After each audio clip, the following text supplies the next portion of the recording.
여러분 안녕하세요. 이번 시간에는 신영복 선생님의 책, 담론이라는 책을 가지고 리뷰를 해보도록 하겠습니다.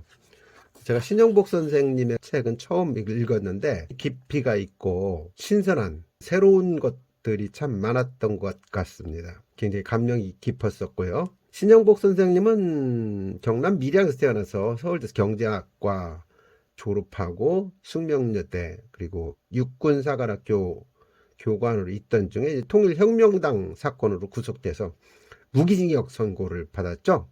그랬다가 1988년에 8월 15일에 특별가석방으로 출소를 했는데, 이 책을 읽으면서 느꼈던 거는 글쎄요, 사상범이었을까? 그리고 저도 많은 감명을 받았다. 신영복 선생님이 강의한 내용을 정리한 책이라고 보시면 되겠습니다. 담론이라고 이름을 붙였는데, 고전에서는 논어, 맹자, 장자, 한비자, 주역에 대한 공부도 나오고, 2부에서는 인간 이해와 자기 성찰 해서 학교라고 그러죠, 과목을. 근데 2부는 대학이라고 얘기를 하더라고요. 그만큼 배움이 깊었던 곳이다. 성찰할 수 있는 시간이 있었고 배움이 깊었던 그런 곳이다. 또 하나의 민주주의 학교가 과목이라는, 옛날 분들은 가르치는 것을 깨우친다고 했는데 설득하고 주입하려고 해서는 안 된다. 사람의 생각은 자기가 살아온 삶의 결론이다. 그 사람의 생각은 그 사람이 걸어온 인생의 결론이다.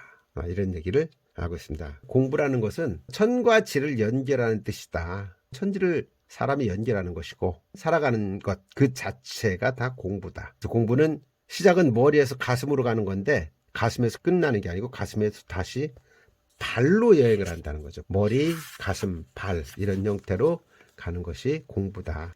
발이라는 건 결국은 삶의 현장을 딛는다는 얘기가 되겠죠. 공부는 머리로 하는 게 아니고 머리에서 가슴으로 갔다가 가슴에서 발로 끝나는 그런 과정이다. 이런 이야기를 하고 있습니다. 그리고 이 공부를 통해서 어떤 사실을 깨우친다는 게 점이라고 하죠.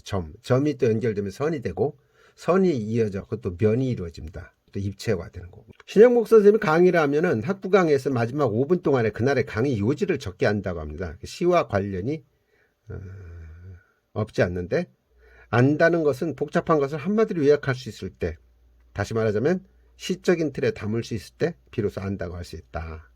그래서 마지막 5분 동안은 요약을 한다. 여기 주역에 대한 이야기가 나오는데, 주역을 크게 얘기하면 위비응중이라고 했는데, 주역은 통틀어 점이라고 하지만 상, 명, 점이 각각 다르다는 거죠. 상은 관상, 족상, 수상을 관상이라고 하고, 정해진 운명을 엿보는 게 상입니다. 그 다음 명이라는 건 사주팔자라는 얘기죠. 타고난 운명, 정해진 운명을 읽으려는 것이 명이다. 다음에 점이라는 것은 판단을 내리기 어려운 상황에서 판단을 돕기 위해 하는 최후의 행위가 점이다. 이렇게 얘기를 합니다. 그래서 상, 명, 점 순으로 이어지는 것이 주역이다. 주역에서는 64개의 패턴으로 묶어 나왔는데 이 패턴을 알 필요가 있다. 근데 공자가 이 주역을 끈이 3번 끊어질 때까지 읽었다고 하지 않습니까? 그걸 위편삼절이라고 합니다. 그리고 주역의 4가지 독법인데 그것이 이제 위, 비, 응, 중이라고 하죠. 위, 비 전문적인 얘기인데 요 정도만 알고 넘어가시면 좋을 것 같고, 사주를 보다 보면요, 그 비견이니 이런 말들이 나옵니다. 여기서 이 비가 부모 형제구나, 응이라는 것은 친구나 가족 간의 그 관계보다 마을 사람들과의 사회적 관계를 보는 거구나, 이렇게 이해하시면 좋을 것 같습니다. 그 다음에 중이라는 거, 가운데 생명의 본질은 안정감이다. 중간이 가장 안전한 자리다. 가만히 있어라, 중간에만 가라, 못하면 정 맞는다, 이런 얘기가 중과 관련된 얘기라고 보면 되겠죠. 굉장히 철학적인 얘기가 있습니다. 바닷물을 그릇으로 뜨면 그 그릇에 담긴 물은 바닷물이긴 하지만 바다는 아니다. 그렇죠? 바닷물을 그릇으로 뜨면 그 그릇에 담긴 물은 바닷물이기는 하지만 바다는 아니라는 얘기죠. 굉장히 철학적인 의미가 담겨 있는 것 같습니다. 논어라는 책이 있죠. 이 논어는 공자가 죽고 난 다음에 100년 이후에 만들어진 책이라는 거죠. 그 당시에 공자가 한 이야기들을 찾고 찾아서 그거를 엮어갖고 쓴 책이 논어다. 공자가요, 무당의 사생아로 태어났다고 그러죠. 야합으로 태어났다고 사기에 기록이 돼 있다고 그러는데, 70노인 숙량흘과 16세의 안증제 사이에서 태어났다는 거죠. 3살 때 아버지가 돌아가시고 24살에 어머니도 사망하고, 공자는 스승도 없습니다. 그런 거 보면 참 입지전적 인물이다. 공자가 이제 인에 대해서 근자열 원자래라는 말이었습니다. 가까이 있는 사람이 기뻐하고 멀리 있는 사람이 찾아오는 것이 인이다. 이걸 보통 축제에서도 많이 쓰죠. 축제라는 것이 가까이 있는 사람들이 재밌게 놀면 먼 데 있는 사람들도 와서 즐기게 된다. 가장 중요한 거 근자열 원자래를 해줘야 된다라는 얘기죠. 기소 불욕 물시 어인이라. 기소 불욕 물시 어인이라. 자기가 원치 않는 것을 다른 사람 베풀지 마라. 지금도 인구 해저대는 아주 명구죠. 네. 남에게 베풀 줄 알아야 된다는 얘기. 논어를 통상 인간관계론의 보고라고 이야기합니다. 마국간에서 말이 불이 탔는데 공자가 돌아와서 사람 다치지 않았냐고 묻고 말에 대해서는 묻지 않았다는 거죠.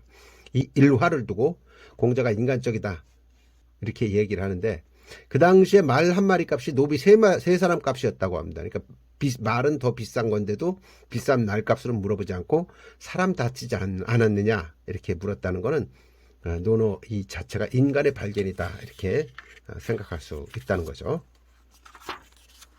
그래서 논어는 인간에 대한 담론이고, 자본론은 자본주의 사회구조에 관한 이론이고, 노자는 자연에 대한 최대 담론이다. 다음에 이제 맹자 이야기를 한번 해보도록 하겠습니다. 맹자는 이제 맹모 삼천지교로 유명하죠. 아들을 교육하기 위해서 3번 이사를 했다는 얘기죠. 처음에는 묘지에 근처에 살았더니 장례 흉내를 내고, 그래서 시장으로 이사를 갔더니 장사꾼 흉내를 내고, 다시 서당으로 이사를 했더니 글 공부를 하더라. 이런 얘기죠. 예. 이제 맹모 삼천지교라고 하는데, 그런 어머니의 힘을 받아서 컸는데, 공부 환경도 중요하지만 엄마의 삶의 자세가 더 큰 영향을 주는 것이다. 그렇죠? 엄마의 삶의 자세가 더 중요한 거죠.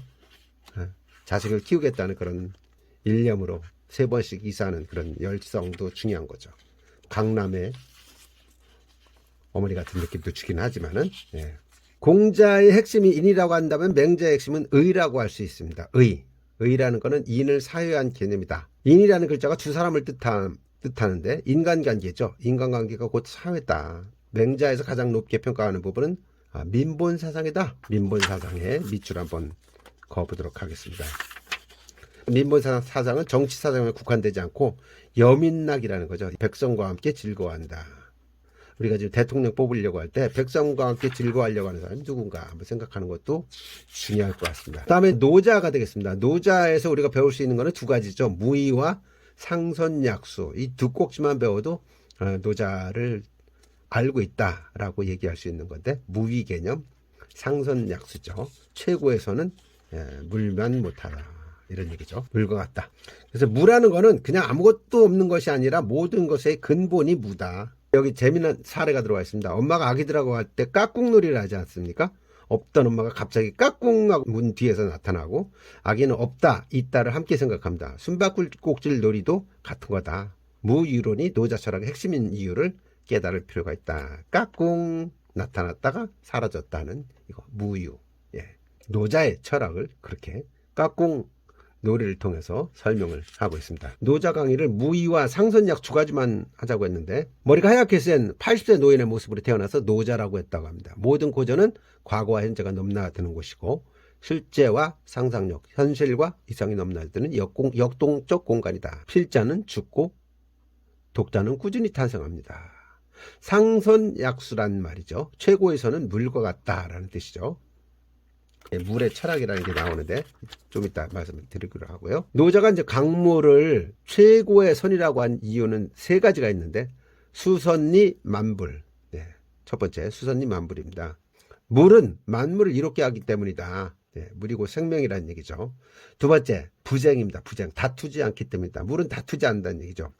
그래서 그런 말들이 있습니다. 유수 부쟁선. 흐르는 물은 선두를 다투지 않는다.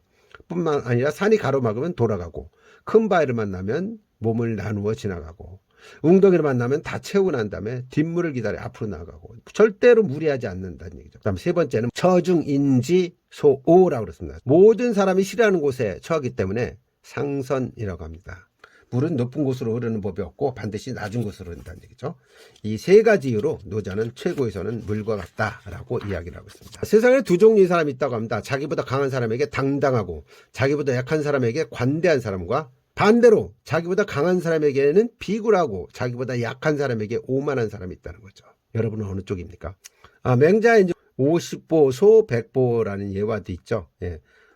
전쟁터에서 50보 도망간 사람이 100보 도망간 사람을 비웃는다라는 뜻이죠. 예. 전쟁에 대한 얘기가 나오는데, 민초들은 전쟁에 이기거나 지거나 크게 상관없다는 얘기예요. 살아남는 것이 가장 당면 최우선 과제일 뿐이다. 그렇죠. 사는 게 중요한 거죠. 사는 게.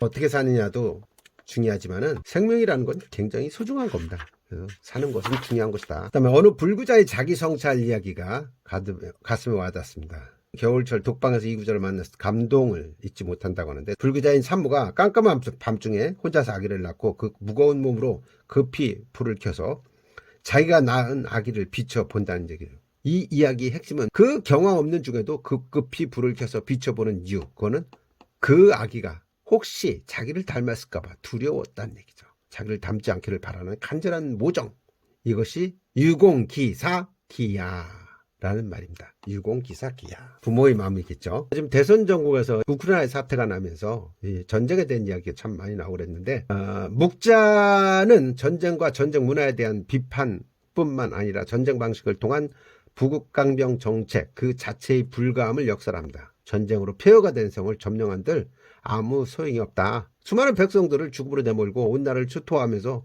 겨우 빈석 뺏는 것이 뭔 의미가 있겠느냐, 이런 얘기죠. 그래서 전쟁에 불가해야 되는 이야기 나오는데, 이것도 참 가슴에 와닿아서 제가 한번 읽어보겠습니다. 전쟁은 수년, 빨라야 수개월이 걸린다. 임금은 나라 일을 돌볼 수 없고 관리는 자기 소임을 다할 수 없다. 겨울과 여름에는 군사를 일으킬 수 없고 꼭 농사철인 봄과 가을에 전쟁을 벌인다.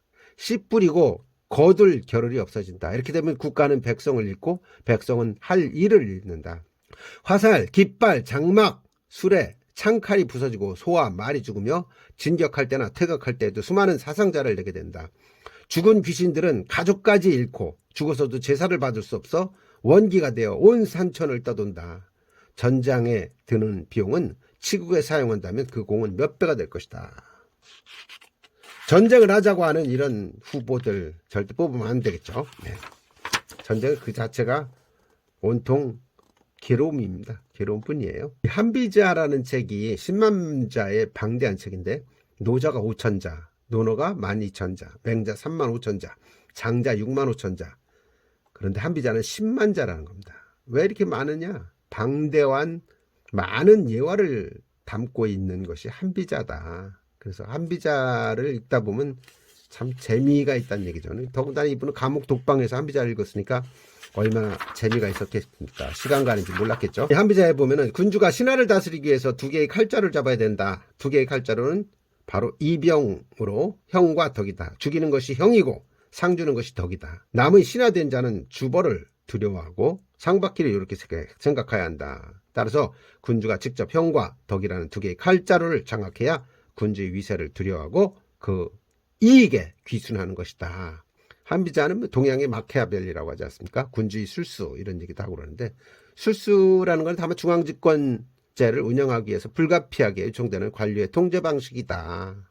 법은 백성들을 다스리는 것이고 술은 신하를 다스리는 것이다. 그래서 술수 쓰지 마라는 이야기가 그런 것 같습니다. 술수 쓰지 말아라 할 때, 제가 얼마 전에 쓴 나를 위해 제명, 시냇물을 강물로 강물을 바다로 해도 상황의 일화 사목지신 이야기를 했는데, 이 상황이라는 사람이 법치를 세우기 위해서 3장짜리 막대기를 하나 세워놓고 이 막대기를 북문으로 옮기면 10금을 주겠습니다 라고 방을 붙였는데 응하는 사람이 없더니, 저걸 누가 10금을 주겠어? 라고 했는데 응하는 사람이 없으니까 이제 상금을 올려서 나중에 100금을 올렸다는 거예요. 어떤 사람이 힘든 일도 아니고 해서 속는 셈 치고 옮겼더니 약속대로 100금을 하사하더라. 이렇게 해서 법치를 세우면서 나라를 다스려 나간다. 이게 이제 법치의 일화, 상황의 일화 중에 사목지신이라는 거죠. 네. 이 고전을 배우다 보니까 이제 이 거열형이라는 거, 육시할, 부관참시, 능지처참, 이런 말이 나옵니다. 예. 사람을 형벌을 다스릴 때 하는 건데, 거열형이라는 것은 술에다가 사람을 놓고 사방에서 잡아 당기는 겁니다. 생몸이 찢어지겠죠. 이게 바로 이제 거열형이라는 거고, 육시할이라는 거는 죽은 시체를 다시 도륙을 하는 겁니다. 그러니까 부관참시라는 거죠. 간디가 일가하는 나라를 망치는 7가지 사회학이라는 게 있습니다.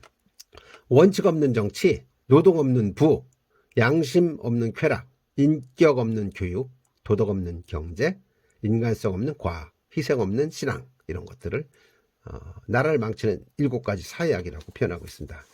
귀담아 들을 만한 이야기인 것 같아서 옮겨봤습니다. 고가 레미제라블에서 한 말입니다. 땅을 갈고 파헤치면 모든 땅들은 상처받고 아파한다. 그 씨앗이 싹을 틔우고 꽃 피우는 것은 훨씬 뒤의 일이다. 아름다운 꽃은 훨씬 훗날 사람들을 위한 것이고 하물며 열매는 더 먼 미래의 것이다. 우리의 삶은 씨앗과 꽃과 열매의 인연 속 어디쯤도 있는 거겠죠. 예. 그래서 바깥으로 떠나는 여행, 안으로 떠나는 여행 계속해서 진행을 한다. 인간 이해와 자기 성찰에 대한 이야기 알아보도록 할게요. 자, 회화에서는 원근법이, 소설에서는 3인칭 서술이 리얼리즘을 완성한다고 하지만은 나는 반대로 1인칭 서술의 리얼리티를 극대화하려고 합니다. 인간 이해에 있어서 감옥은 대학이었습니다. 20년 세월은 사회학 교실, 역사학 교실, 그리고 최종적으로 인간학 교실이었습니다.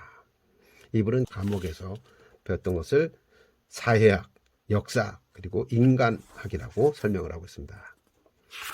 천구의 추억, 감옥으로부터의 사색, 이런 내용이 있는데 인터넷 들어가서 천구의 추억 하면 그 영상이 나옵니다. 또 감옥으로부터의 사색해도 영상이 나오고 여러분들이 시간 나실 때 한 번씩 들어보는 것도 좋을 것 같습니다. 호세 리잘에 대한 얘기, 마지막 인사. 예, 한편의 서정시를 준비하는 곳, 죽음은 삶의 완성이라는 아주 멋진 이야기죠. 한번 이것도 호세 리잘이라는 걸 찾아서 한번 여러분들 한번 공부해 보시는 시간 갖는 것도 좋을 것 같습니다. 자, 여기 한발 걸음이라는 말이 나왔습니다. 한발이라는 건 실천이 없는 독서를 비유하는 건데 우리가 책 제목마저 기억 못하는 거는 독서가 독서로 끝나기 때문이라는 거죠. 실생활과 아무 연관이 없는 독서. 화분 속의 꽃나무와 다름없다. 이론과 실천은 변증법적 발전 과정에서 실천이 제고된 구조다. 실천이 없다는 사실은 한발 보행이나 마찬가지다. 이렇게 표현을 했습니다. 재미난 얘기가 나오는데 이분이 감옥에 들어가서 한 5년 정도는 왕따를 당했다는 겁니다. 본인의 생각이 변화하는 데 필요한 시간이었다. 인민 속으로 들어가야 되는 그런 시간. 보나르도라는 이야기죠. 보나르도, 인민 속으로 들어가는 시간. 그래서 처음에는 5년 동안 그랬는데 왕따를 벗어나는 과정이 머리에서 가슴까지 여행이었고, 머리에서 가슴까지 여행이 참 먼 여행이기도 했지만 나 자신이 변화되면서 성취감을 안겨줬고, 나중에는 저 가슴에서 발까지 여행, 이것이 최종적으로 삶을, 현장을 이해하는 그런 최종 목적지였다. 이렇게 이야기를 하고 있습니다. 교도소 은어들이 몇 가지 나옵니다. 그 중에 재미난 게 떡신자라는 겁니다. 떡신자란 무엇이냐? 모든 유무피 있는 종교 집회에 빠짐없이 나타나는 사람을 떡신자라고 합니다. 기천불 종합신자라고 하죠. 기독교, 천주교, 불교, 종합신자. 화요일날은 기독교 집회가 하고 수요일날은 천주교 집회, 목요일날은 불교 집회. 이 집회를 전부 다 가는 이유가 위무품을 가지고 방문한다는 얘기죠. 신도들이. 거기서 초코파이를 준다든지 건빵을 주기도 하고 건빵이 받는 재미로 간다는 거예요. 그래서 이런 사람을 떡신자라고 한답니다. 모든 교회를 다 다니는 사람, 모든 종교단체를. 이분이 징역살이 터득한 인간학이 있다면 모든 사람을 주인공의 자리에 앉히는 거랍니다. 나는 한 사람 한 사람을 유심히 본다. 그 사람의 인생사를 경청하는 것을 최고의 독서라고 생각했다. 몇 번에 나누었어라도 가능하면 끝까지 다 들었다. 그래서 재미난 얘기를 하는데 아름다움의 반대말은 모름다움이라고 수를 합니다. 아름다움의 반대말은 모름다움이다. 아름다움이라는 것은 알다, 깨닫다라는 것이고 진정한 아름다움이란 세계와 자기를 대면하게 함으로써 자기와 세계를 함께 깨닫는 것, 이것이 아름다움이다. 그걸 못하는 것은 모릅니다. 얼굴에 대한 설명도 있죠. 얼굴의 옛말은 얼골이다. 얼골은 얼골에서 왔다. 얼의 꼴은 영혼의 모습이다. 사람의 영혼의 모습이 가장 잘 드러나는 부위가 바로 얼굴이기 때문에 이름을 붙인 거다. 얼굴에는 자연히 그 사람의 얼이 변하게 마련이다. 감옥은 첫째 사회학 교실이라고 했습니다. 많은 사람들과의 만남이 최종적으로 나의 사회학이 된다. 두 번째는 역사학 교실이다. 감옥을 역사학 교실이라고 하는 이유는 역사 현장의 사람들로부터 이야기를 듣기 때문이다. 역사학의 생명은 사람이다. 사람이 없는 역사는 빈자루다. 사람을 통한 역사의 행환이 중요하다. 마지막으로 교도소는 인간학의 교실이다. 재소자는 출소 전날 남아있는 동료 재소자들과 악수하면서 만기 인사를 한답니다. 이때 20년 동안 수많은 만기들을 떠나보냈는데 자기는 만기산을 나누고 나면 쟤는 1년 안에 들어온다. 앞으로 2번 더 들어온다. 뭐 예측들, 온갖 예측들을 하는데 올해 수용 생활을 한 노인들의 예측은 거의 정확하답니다. 근데 자기는 매번 틀렸대요. 왜 그랬을까? 노인들은 사람만 보는 법이 없다. 그 사람의 처지를 함께 본다. 그 사람을 그 처지와 떼어서 어떤 순수 개인으로 보는 법이 없다. 처지를 보면 그 사람이 들어올 사람인지 또 안 들어올 사람인지를 알 수 있다. 멋진 관찰인 것 같습니다. 또 과목의 언어 하나가 심청이가 나오는데 담배 몰래 막 돌아다니는데 이 심청이라는 건 물에서 건져서 맛이 심심해진 꽁초를 심청이라고 한답니다. 물재떨이에 빠졌던 심심한 꽁초. 아주 탁월한 언어 감각이라는 거죠. 우리가 비극을 아름답다고 하는 것은 비극의 사람들을 위로하기 위한 작은 사랑에서가 아닙니다. 비극이 감추고 있는 심오한 비의를 깨닫는 냉철한 이성을 공유하기 위해서입니다. 교도소는요, 변방의 땅이며 각성의 영토입니다. 수많은 비극의 주인공들이 있고 성찰의 얼굴이 있고 환상을 갖지 않은 냉정한 눈빛이 있습니다. 그래서 교도소는 대학이라는 거죠. 최고의 교실이라고 그렇게 이야기를 합니다. 또 재미난 얘기는 교도소 재수자들의 문신, 태투라는 거죠. 자기가 험상궂고 성질사 나온 사람을 선언하는 것이 이 문신인데 이것이 위악이라는 거죠. 위선과 정반대되는 건데 나는 참 독한 놈이다라는 걸 보여주기 위해서 문신을 새긴다는 거죠. 그러면 사람들이 보면서 건드리면 안 되겠다. 악이 있다는 걸 보여주는 그런 시도, 이것이 바로 문신이라고 설명을 하고 있습니다. 위악이 약자의 의상이라면 위선은 강자의 의상이라고 합니다. 의상은 의상인데 위장을 한다. 겉으로 드러내는 것일 뿐 본질은 아니다. 관계와 인식 속에서 나오는 멋있는 글이 있어서 소개를 드릴게요. 머리 좋은 것이 마음 좋은 것만 못하고 마음 좋은 것이 손 좋은 것만 못하며 손 좋은 것이 발 좋은 것만 못한 법입니다. 관찰보다는 애정보다는 실천적 연대보다는 입장의 동일함이 더욱 중요합니다. 입장의 동일함, 그것은 관계의 최고 형태입니다. 우리가 인간관계가 잘 되려면 입장의 동일함을 갖는 것이 가장 좋은 관계다.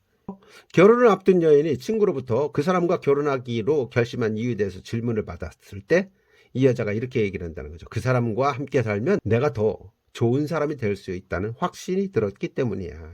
내가 그 사람에게 도움을 줄 수 있다. 이 관계의 최고 형태는 입장의 동일함을 훨씬 뛰어넘는 곳에 있다. 서로를 따뜻하게 해주는 관계, 깨닫게 해주고 키워주는 관계가 최고의 관계다. 아내와 남편과 어떤 관계입니까? 입장의 동일함을 훨씬 뛰어넘어서 서로를 따뜻하게 해주는 관계, 깨닫게 해주고 키워주는 그런 관계입니까? 이것이 최고의 관계라고 합니다. 동그라미 여기에다가 빗줄 그어봅니다. 자, 오늘 강의는 관계의 최고 형태에 관한 것이었는데 관계 없이는 인식 없다는 기본 전제에서 시작해서 여러 가지 이야기를 나눴다. 관계의 최고 형태는 입장의 동일함이라고 했지만은 그것을 경제적 의미로 한정하지 않아야 된다. 지식인의 입장, 대학의 이유 등에 대해서 이야기를 했고 입장의 동일함을 경제적 의미로 읽지 말 것을 강조했고 다음에 함께 맞는 비라는 겁니다. 비와 우산. 다른 곳에서 이런 얘기들이 여러 번 나왔습니다. 돕는다는 것은 우산을 들어주는 게 아니라 함께 비를 맞는 것이다. 오늘 마침 비도 오고 있습니다. 돕는다는 것이 과연 무엇인가를 한번 생각하게 하는 문장입니다. 비가 올 때는 비 맞는 사람한테 우산을 씌워주는 게 아니라 같이 비를 맞아주는 것이다. 돕는다는 것은 우산을 들어주는 것이 아니라 함께 비를 맞는 것이다. 동정이라는 거 글자 그대로 정이 같다는 뜻이죠. 동정곡, 동정파업.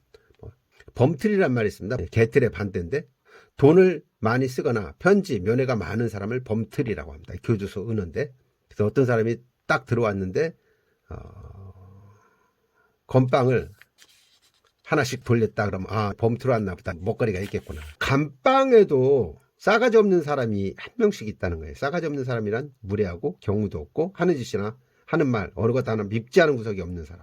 사회로 보면 보지 않으면 그만인데 징역살이나 다른 곳 피할 수도 없습니다. 괴롭기 짝이 없어요.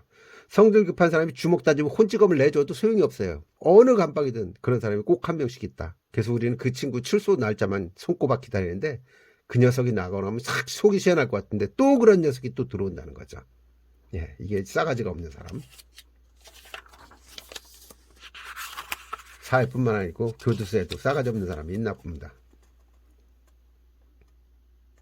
다음에 이제 글씨와 사람에 대한 얘기. 당구 3년 태풍월이라고 하죠. 당구 3년 치면 500담하다 뭐 이런 개념이 아니고요. 당구 3년, 서당께 3년이면 풍어를 읊는다 이런 얘기죠. 식당께 3년이면 라면을 끓인다 뭐 이런 것처럼. 예.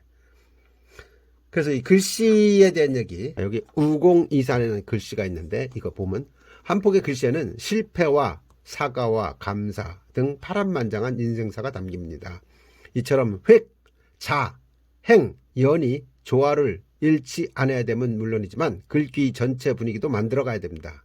글씨를 써내려가는 동안에 머릿속에 들어있는 수많은 우자, 공자, 이자, 산자를 불러내서 현재의 앞뒤 글자 그리고 전체 균형과 조화되도록 일정하게 변형시켜가면서 써야 된다. 그래서 서도는 중요한 것이다. 신영 복서는 2016년에 타계하셨죠. 이분이 서울이라는 한 거를 이렇게 썼습니다. 산처럼 서자를 썼고 울, 점 찍고 울.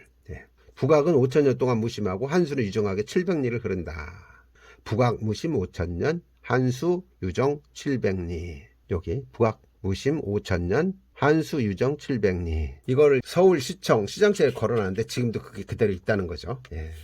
혹시 서울시장실 갈 일 있으면 한번 유심히 보십시오. 여행이라는 건 떠나는 것이다. 익숙한 공간을 떠나고 자기의 성을 벗어나는 것이 여행의 가장 첫 번째 의미다. 그 다음이 만나는 것이다. 자기를 떠나지 않고는 새로운 곳을 만나기가 어려운 법이다.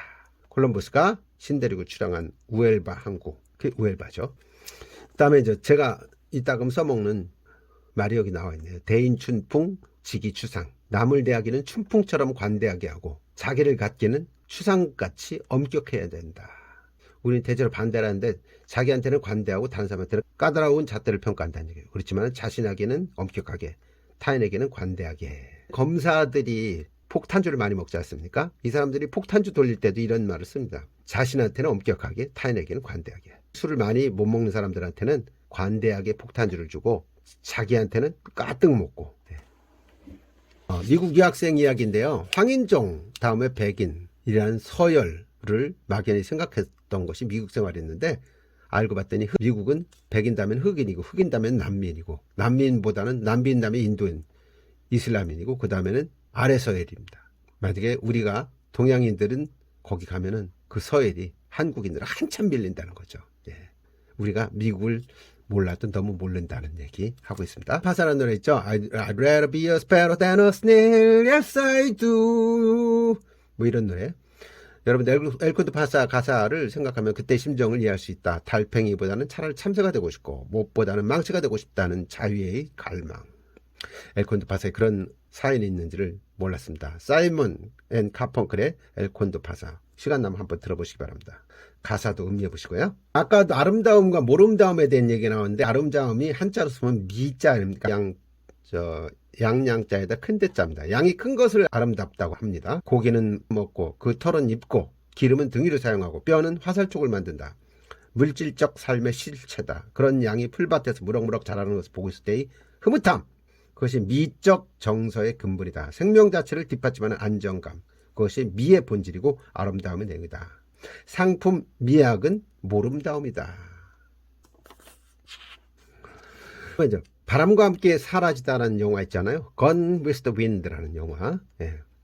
근데 바람과 함께 사라지다의 주어가 무엇인지 생각해보지 않았을 거다. 그렇죠? 뭐가 바람과 함께 사라졌는지. 여기서 마거리 미첼이 사라졌다고 통탄한 것은 문명이었다는 거죠. 문명. 그것도 남부의 문명이었다. 남부 문명이란 유럽 중세 문화의 아류였다. 미국 이민자들은 유럽의 영락자들이다.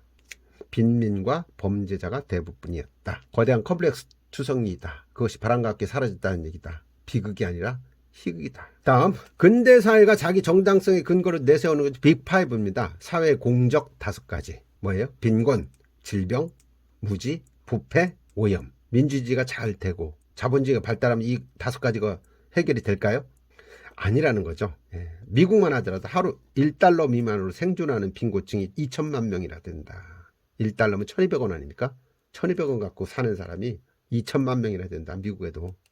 질병은 퇴치되었기보다는 오히려 새로운 질병에 노출되고 있다.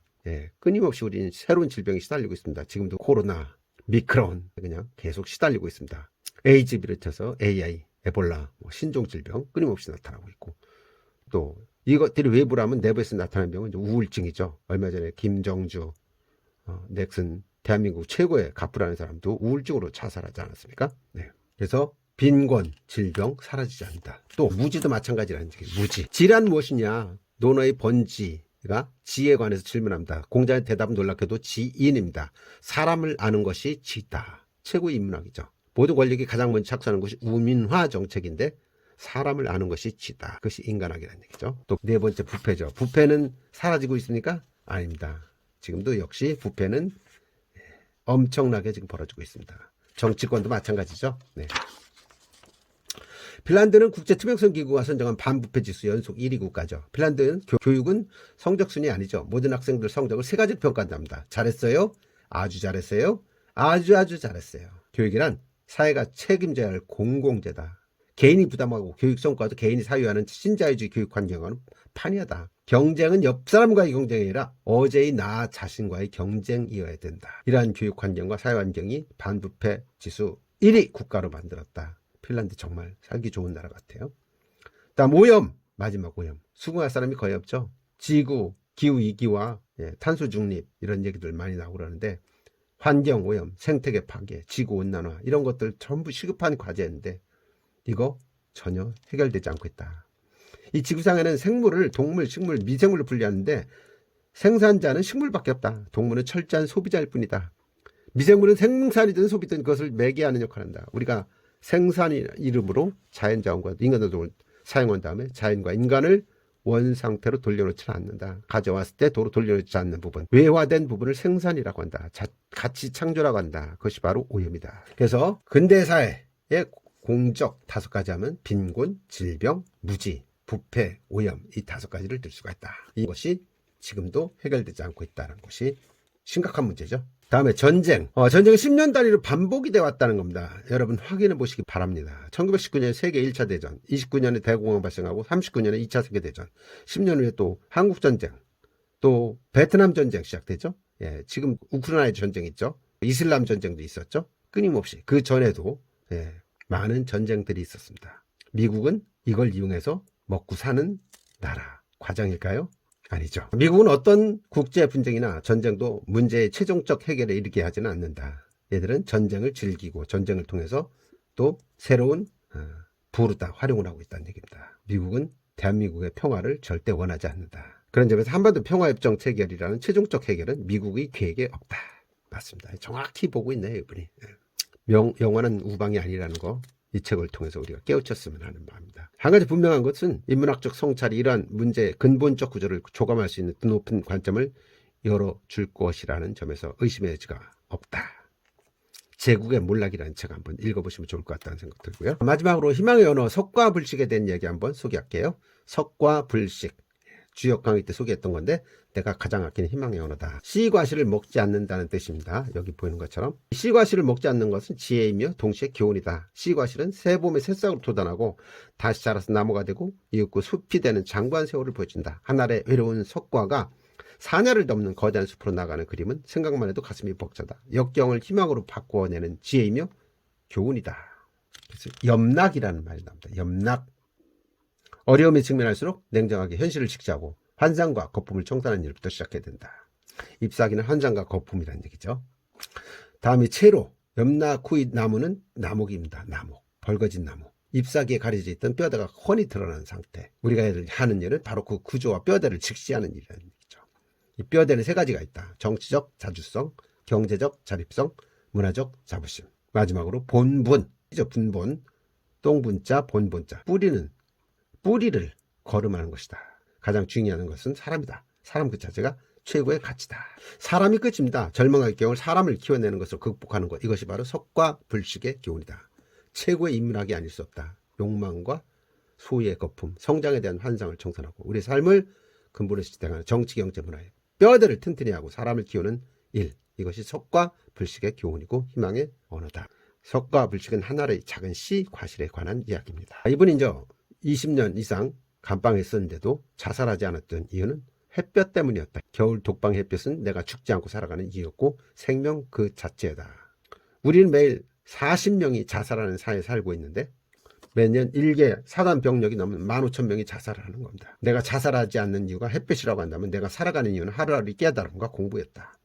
햇볕이 죽지 않는 이유였다면 깨달음과 공부는 살아가는 이유였다. 그래서 깨달음과 공부를 통해서 살아가는 이유를 연찬해 보려고 합니다. 다음에 재미난 얘기가 있습니다. 네덜란드 의사이며 작가인 반 에덴의 동화 어린 요한의 버섯 이야기 편에 나오는 이야기인데 버섯 군락지가 있는데 아버지가 그 버섯 중에 하나를 가르칩니다. 얘야 이건 독버섯이야 라고 가르쳐 준다는 얘기죠. 정확히 하나를 지정해서 독버섯이라고 했다. 그런데 위로하다 치우러 친구가 하는 말이 그건 사람들이 하는 말이야. 독버섯은 사람들의 식탁의 논리다. 버섯을 식용으로 하는 사람들의 논리다. 버섯은 모름지기 버섯의 이유로 판단해야 된다. 자기의 이유, 그것은 우리가 지켜야 할 자부심입니다. 자기의 이유를 가지고 있는 한 아무리 멀고 힘든 여정이라고 하더라도 결코 좌절하지 않습니다. 자기의 이유를 줄이면 자유가 되기 때문입니다. 언약은 강물처럼 흐르고 만남은 꽃처럼 피어나리. 한 학기 동안 수많은 언약을 강물처럼 흘려보냈습니다. 그러나 그 언약들이 언젠가는 여러분의 삶의 길목에서 꽃으로 다시 만날 수 있기를 바랍니다. 내용이 좋았다면 구독, 좋아요 그리고 댓글 부탁드리겠습니다. 여러분 감사합니다.